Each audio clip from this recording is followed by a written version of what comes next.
Bonjour à tous, nous allons continuer notre étude sur le l'Ikutei Amarim, le Tanya. Donc nous sommes arrivés aujourd'hui à la leçon du chapitre 20.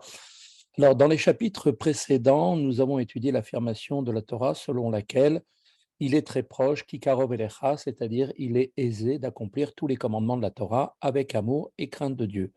Le caractère très accessible d'un tel service provient en fait de l'amour naturel pour Dieu, intrinsèque à chaque juif.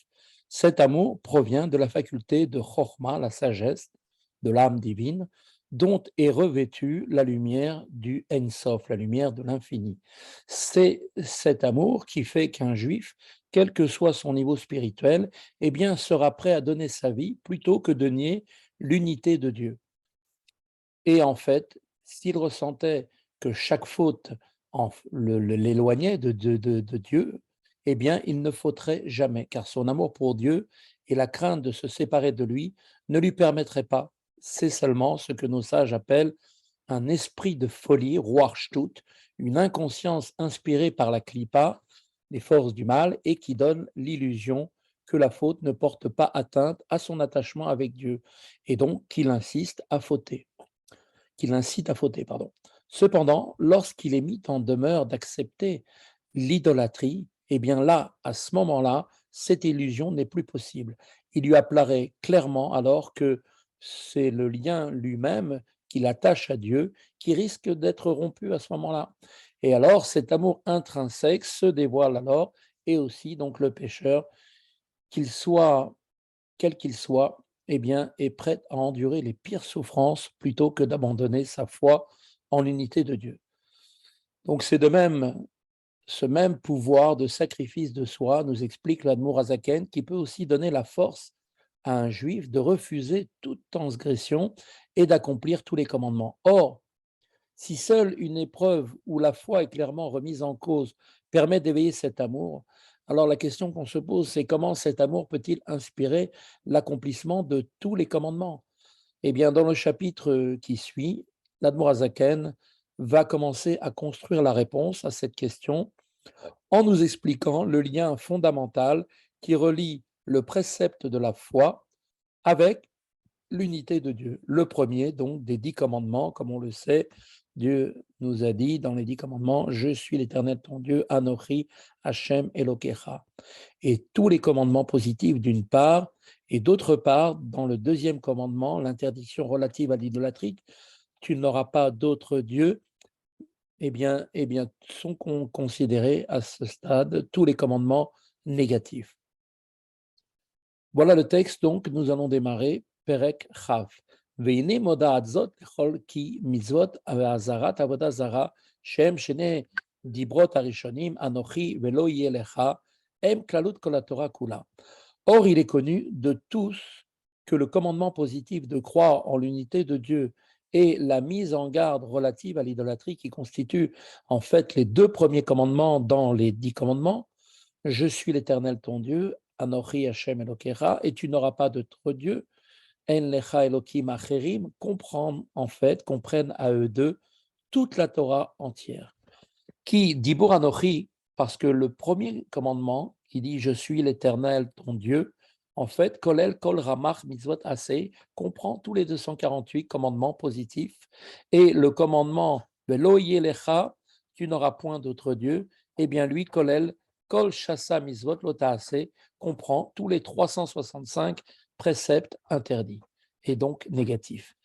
Belachen, Shamnu Anochi, Velo Yelecha Levad, Mipi Agvura. C'est la raison pour laquelle nous avons entendu ces deux commandements, je suis l'Éternel ton Dieu, et tu n'auras point d'autre Dieu, directement de Dieu, alors que les 8 autres commandements furent transmis par l'intermédiaire de Moshe, comme nous l'expliquent nos Chachamim, car pourquoi ces deux-là? Eh bien parce qu'ils sont la généralité de la Torah tout entière.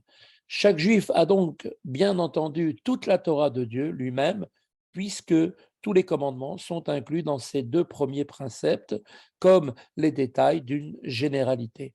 Par conséquent, de même que l'amour de Dieu inspire l'observance de ces deux commandements, même au prix de sa vie, il peut également inspirer l'accomplissement de tous les autres commandements.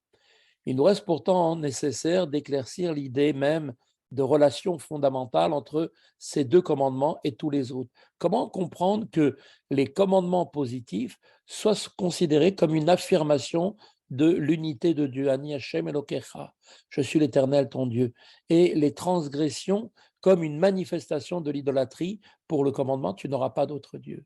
Certes, il semble a priori clair que la foi en Dieu constitue le fondement de tous les commandements. La Mechilta illustre d'ailleurs cette idée par la parabole d'un roi qui rentre dans un pays et se voit sollicité par les habitants d'instaurer parmi eux une législation. Le roi répond: acceptez en premier lieu ma royauté, puis je promulguerai mes décrets.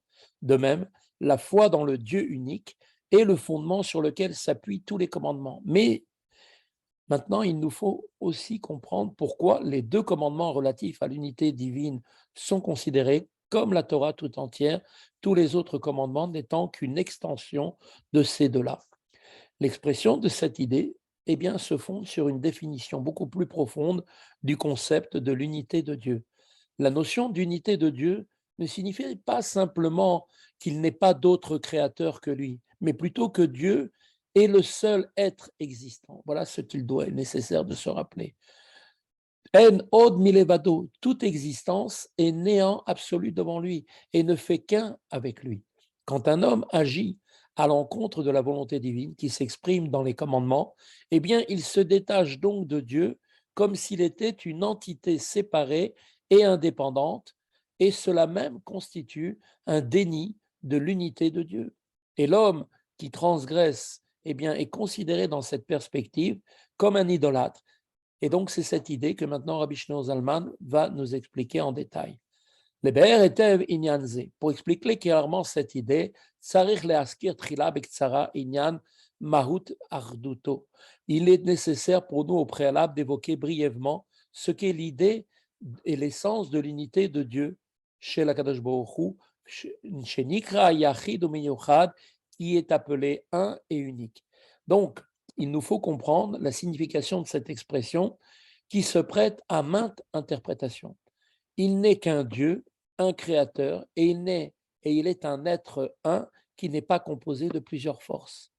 Et tous ont foi chez Ulevadohu qu'il est un seul, Kemo Shaya Kodem Shenivra Olam Mamash, tel que maintenant aujourd'hui il est, exactement comme il était avant que le monde ne fût créé, quand il était seul de toute évidence, chez Aya ou Levado, puisque rien n'existait alors avant la création, et le peuple juif affirme donc sa foi dans ce cas présent comme avant même la Genèse, et il n'est nulle autre existence que Dieu.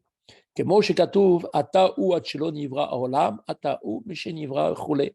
il est écrit d'ailleurs dans le texte de la prière, tu es celui qui était avant que le monde ne fût créé, et tu es celui qui est depuis que le monde a été créé. Si cette louange ne se prêtait qu'à une interprétation littérale, à savoir que Dieu est éternel sans début ni fin, il aurait pu être simplement écrit: tu étais avant que le monde ne fût créé. Pourquoi est-ce qu'on a ici une répétition, une périphrase? Tu es celui qui était avant que le monde ne fût créé. Pourquoi avons-nous besoin de le dire? Pourquoi est-elle nécessaire cette phrase? Pirouche ou cela, cette emphase cette emphase de la phase répétée, tu es celui qui, eh bien, vient nous apprendre que véritablement, Pirouche et Umamash Belishum Shinu Kirechtiv Ani Hashem Loshaniti. Cela signifie que Dieu est exactement le même, celui avant et après la création, sans aucun changement. Comme il est dit, moi Dieu, je n'ai pas changé avant et après la création. Comme cela va être expliqué, Dieu est toujours un et unique, malgré la présence de myriades d'êtres. Ki olam hazeh vechol olamot elyonim einam poalim shum shinui barduto itbarer beibaram ben leyesh. Car ce monde, ainsi que tous les mondes supérieurs, eh bien, n'effectuent aucun changement dans son unité du fait de leur création ex nihilo. Shekemo she'aya hu levado u yachid u miyuchad kodem ibaram. De la même manière que Dieu était un, seul et unique avant qu'ils aient été créés, Ken ou Levado ou Yachid ou Miyuchad Achar Shebaram, eh bien ainsi en est-il de même il est toujours un, seul et unique après qu'il les ait créés. Donc la question que l'on pose peut être effectivement la suivante: comment peut-il en être ainsi? Que dire de toutes les créatures qui sont présentes devant lui? Eh bien, la réponse, c'est que Mishum de kula kame kelo chashiv ke'en ve'efes mamash. Cette affirmation est vraie parce que tout est comme néant devant lui et comme absolument inexistant. Alors maintenant, il nous faudra élucider cette idée. Alors voici un bref aperçu de l'explication qui est donnée. On dit comme ça que toute la création est venue à l'existence par la parole de Dieu. Pour l'homme, comme on le sait, un mot prononcé est sans aucune importance comparé à la faculté de parler elle-même, car cette faculté contient la potentialité illimitée de pouvoir parler. A fortiori, en est-il ainsi d'un mot comparé à la faculté de penser, car c'est la pensée, comme nous l'avons appris, qui est à la source de la parole, par rapport à l'âme elle-même, qui est la source de la pensée et de la parole. Un mot ou même plusieurs mots sont totalement insignifiants. Donc combien plus la parole de Dieu, qui représente sa force créatrice, est-elle donc considérée comme totalement inexistant par rapport à lui, qui lui est infini? Le passage qui suit maintenant est une exposition un peu plus étendue de ce concept qui se poursuivra au chapitre suivant. Le Admorazaken nous dit comme cela: Itaavut kol olamot elyonim vetartonim me'en leyesh. Nous dit que la venue de l'existence des mondes supérieurs et inférieurs s'est faite de manière ex nihilo. Vechiotam vekiyumam mekaimam shelo yarziru liyot en ve'efes keshaya. Et donc leur vie et leur existence, c'est-à-dire la force qui les maintient, de sorte qu'ils ne retournent pas au néant comme auparavant, avant la création. Et donc, effectivement, si Dieu, si on peut dire, retire ses mains, l'œuvre, on le sait très bien, de toute la création retomberait au néant, ce qui n'est pas le cas concernant l'œuvre de l'artisan, qui, après avoir créé un objet, eh bien, l'artisan garde le même état, la même forme, la chose est toujours la même. Le vase qu'il a fait reste toujours un vase. L'existence continue, par contre, de la création, qui est une existence, elle, ex nihilo, c'est-à-dire à partir du néant, dépend d'un renouvellement continuel de la force créatrice de Dieu. Si cette force cessait, toute la création retournerait au néant. Et cette force qui anime et maintient, c'est cette force qui anime et maintient donc toute la création. Eino ela devar Hashem veruach pi vitbarer melubesh bahem. Et cette force n'est autre que la parole de Dieu et le souffle de sa bouche qui en est revêtu. Alors, le machal kemo benefesh Adam, pour prendre un exemple, nous allons prendre l'exemple de l'âme humaine, que chez Medaber Dibur Echad, quand un homme va prononcer un mot, eh bien, Adibur ze levado kelo mamash afilu legabe klalut nafshu medaberet. Ce mot qu'il a prononcé est considéré comme absolument rien, même quand il est seulement comparé à la totalité de son âme articulée, c'est-à-dire la faculté de la parole. Sheu bechinat levush aemsaï shelo shela sheu koach adibur shela, qui cette parole est en fait le vêtement, c'est-à-dire l'instrument d'expression qui a été donné à l'âme, qui est donc l'intermédiaire entre l'âme et les interlocuteurs, à savoir cette faculté de pouvoir s'exprimer vers les autres, qui est donc cette faculté de parole. L'âme, comme on l'avait vu, a trois vêtements, qui sont ces trois moyens d'expression vers l'extérieur. Elles sont la pensée dirigée vers l'intérieur de la personne. Ensuite, cette pensée l'amène à la parole, qui est dirigée vers les autres, et l'action elle-même vers les autres. La parole est donc le vêtement intermédiaire, l'action est en fait le niveau inférieur, et la pensée étant le niveau supérieur. Un seul mot prononcé n'a en soi aucune valeur par rapport à cette faculté de la pensée. Étant donné que cette faculté de parler peut produire une infinité de mots comparé à l'infini, eh bien un mot n'a aucune valeur. En pratique, le nombre de mots qu'un homme peut exprimer dans sa vie est limité. Néanmoins, cela est seulement dû aux organes de la parole. Mais la capacité de parole de l'âme en tant que telle, eh bien, elle est illimitée.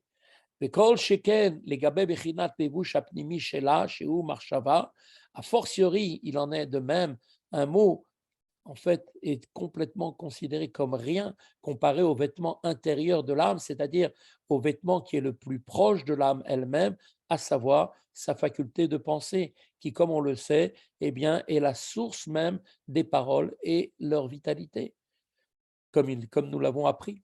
ואין צריך לומר לגבי מהות ועצמות הנפש שאין עשר בחינותיה הנזכרות לעיל חוכמה בינה ודעת וכולי.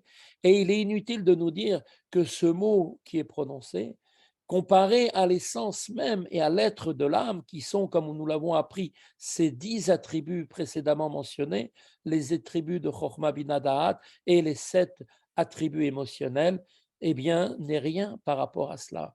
שמהם נמשכו אותיות מחשבה זו המלובשת בדיבור זה כמדבר, כשמדבר, de ces 10 attributs de l'âme intellectuelle et émotionnelle sont issus, comme on le sait, les lettres de la pensée qui sont elles-mêmes revêtues de la parole lorsqu'elle est prononcée. Donc, en définitive, les pensées humaines étant de nature intellectuelle ou émotionnelle, eh bien, elles-mêmes dérivent des facultés intellectuelles, donc des 3 premières, Chokhmah Bina Da'at, ou émotionnelles de l'âme. Ces lettres de la pensée descendent ensuite de niveau en niveau à travers la parole. Qui marche à marshava igamken bechinat otiot kemo adibo rak she'en ruchaniyut vedagut yoter. Car la pensée, elle aussi, tout comme la parole, eh bien, elle aussi, la pensée consiste en des lettres, si ce n'est que les lettres de la pensée sont beaucoup plus spirituelles et plus subtiles, et donc la pensée et la parole partagent donc une caractéristique en commun, c'est qu'il y est nécessaire qu'il y ait des lettres. Aval eser bechinot chokhmat binat bedahat en shoresh umakor umachshava ve'en bahem bechinat otiot adain kodem shemitlabeshut belevush hamachshava. Mais nous dit tout de suite l'Admour Hazaken, les 10 attributs qui sont donc divisés en deux, comme on le sait, les attributs intellectuels que sont Chokhmah, Bina, Da'at, et les attributs émotionnels qui sont donc Chesed, Gvura, Tiferet, Netzar, Od Yesod et Malchut, eh bien, sont la racine eux-mêmes et la source de la pensée. Et donc, ils n'ont absolument aucun aspect de l'être à ce stade-là, avant de se revêtir du vêtement de la pensée. Donc, cela vient nous dire et nous faire comprendre que les lettres se forment seulement quand on concentre sa pensée sur une idée ou sur un sentiment, comme cela nous sera expliqué par la suite. Puisque les forces intellectuelles et émotionnelles de l'âme sont à ce point subtiles et immatérielles, elles sont donc d'un ordre différent, beaucoup plus sublime et plus spirituel que la pensée, et le mot prononcé n'a certainement aucune valeur comparée à ses facultés au niveau des 10 facultés de l'âme. Rabbi Shneur Zalman va maintenant étudier le processus de formation des lettres de la pensée. Il nous dit tout de suite, les machals, par exemple, que chez Nofeletlo Eizo Ahava Umida Pelibo Shel Adam. Par exemple, quand un certain amour ou un désir va se manifester soudainement dans le cœur de l'homme, eh bien, Kodem Sheole Maalev El Amoar Le Hashem ou la Rerba, avant que celui-ci, l'homme, ce désir se manifeste chez lui et monte de son cœur vers son cerveau pour qu'il puisse y penser et y méditer, eh bien, à ce stade-là, eh bien, cet amour ou ce désir, il n'a absolument ce sentiment, ne comprend absolument aucun aspect de l'être. Rak, Rafes, Pachod, Vechashika, il s'agit seulement d'un pur désir et d'une aspiration. El Adavar, Aounichmad Etzlo, en fait, il a juste un pur désir et une aspiration pour l'objet qu'il désire.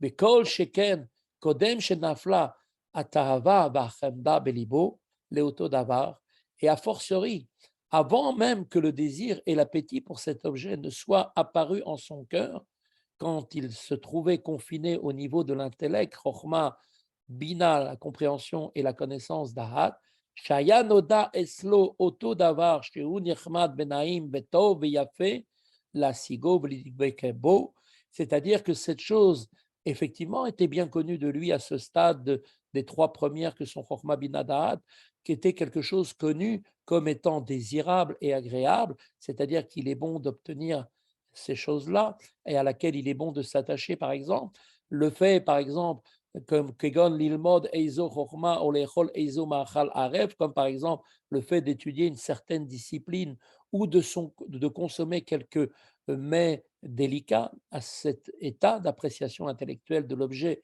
désirable, quand il est uniquement au stade de cette connaissance mais qui ne s'exprime pas, avant que cette appréciation ne soit développée en émotion, on ne peut certainement pas parler à ce stade-là de l'être.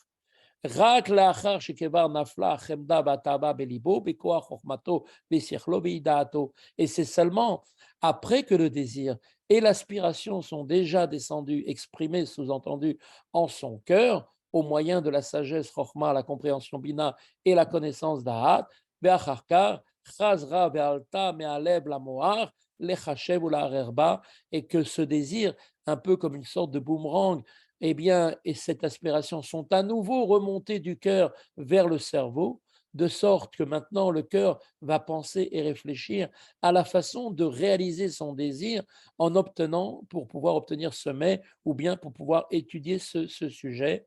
Are bekan noldu beprinat otiyot bemocho. Et c'est seulement à ce moment-là, quand il concentre sa pensée sur la réalisation de son désir, eh bien, que les lettres apparaissent en son esprit. Shen, en fait, otiyot kelashon am veham advarim amearerim bahem kol inyane olam, qui donc vont apparaître ces lettres dans son esprit, suivant la langue de chacune des nations qui emploie ces lettres en parlant et en pensant tous les sujets du monde, chacun pensant et s'exprimant dans sa propre langue. En conclusion, nous dit l'Admorazet Azaken que toutefois une pure émotion, c'est-à-dire une émotion qui n'a pas encore atteint le niveau de la pensée, qui conçoit sa mise en œuvre, transcende en fait les différences entre les nations et leurs langues, puisqu'elle ne se traduit pas à des lettres. On a, toutes les nations peuvent avoir effectivement des émotions qui sont les mêmes. On peut dès lors comprendre l'affirmation maintenant de Rabbi Shneur Zalman, selon laquelle un mot exprimé n'a rien par rapport aux forces intellectuelles et émotionnelles de l'âme. De la même manière, eh bien, la parole, le mot divin par lequel Dieu crée et anime tous les mondes, eh bien, n'est rien par rapport à Dieu lui-même, qui est véritablement infini. Donc, en conclusion, tous les mots créés et animés par la parole divine sont donc comme inexistants et n'affectent en aucun cas son unicité. Ce thème sera donc développé plus en avant dans le chapitre prochain où on verra comment les créatures n'ont absolument aucune existence par rapport à lui. Voilà, je vous souhaite à tous une très bonne continuation et à très bientôt.